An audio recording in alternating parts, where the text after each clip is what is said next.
സേമിയ പായസമാണ് ഇന്ന് ഉണ്ടാക്കുന്നത്. അതിനായി 3 ലിറ്റർ പാലും 2 ലിറ്റർ വെള്ളവും കൂടെ തിളപ്പിച്ചെടുത്തിട്ടുണ്ട്. അതിലേക്ക് 300 ഗ്രാം വറുത്ത സേമിയ ചേർത്ത് ഇളക്കി വേവിക്കണം. ആ സമയം നമുക്ക് ഏലക്കായ പൊടിച്ചെടുക്കാം. മിക്സിയുടെ ചെറിയ ജാറെടുത്ത് അതിലേക്ക് കുറച്ച് ഏലക്കായും പഞ്ചസാരയും കൂടെ ചേർത്ത് പൊടിച്ചെടുക്കണം. സേമിയ വെന്തതിന് ശേഷം അതിലേക്ക് പഞ്ചസാര ചേർത്ത് നന്നായി ഇളക്കി തിളപ്പിക്കണം.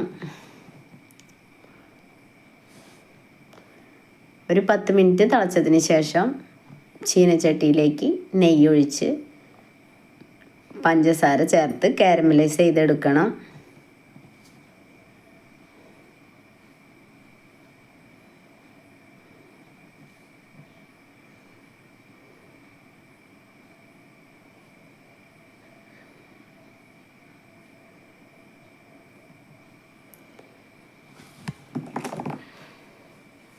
പായസം പാകത്തിന് കട്ടിയായാൽ അതിലേക്ക് ഏലക്കായ പൊടിച്ചതും കാരമലൈസ് ചെയ്തതും ചേർത്ത് നന്നായി ഇളക്കി യോജിപ്പിക്കണം.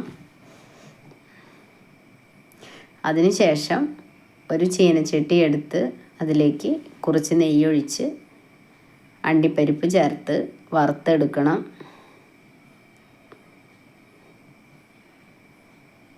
അത് പായസത്തിലേക്ക് ഒഴിച്ച് നന്നായി ഇളക്കി യോജിപ്പിക്കുക. പാകത്തിന് കട്ടിയുള്ള പായസമായിരുന്നു.